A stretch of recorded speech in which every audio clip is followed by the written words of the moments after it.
IMUEM এর বড় সাফল্য। নয়াদিল্লির ভারত মণ্ডপে অনুষ্ঠিত ইন্ডিয়া এআই ইম্প্যাক্ট সামিট 2026-এ 20,000 প্রকল্প অংশগ্রহণকারীদের মধ্যে থেকে UVAI প্রকল্প প্রতিযোগিতায় IMUEM এর পরীক্ষার্থীরা জিতে নিয়েছে প্রথম এবং দ্বিতীয় পুরস্কার।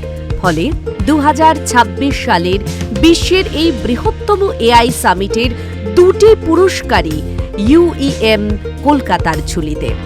উভয় প্রকল্পই তৃতীয় বর্ষের স্নাতক পরীক্ষার্থীরা তৈরি করেছেন। পুরস্কার প্রদান করেন রেলমন্ত্রী অশ্বিনী বৈষ্ণব এবং কেন্দ্রীয় বাণিজ্য ও শিল্প প্রতিমন্ত্রী জিতেন প্রসাদ।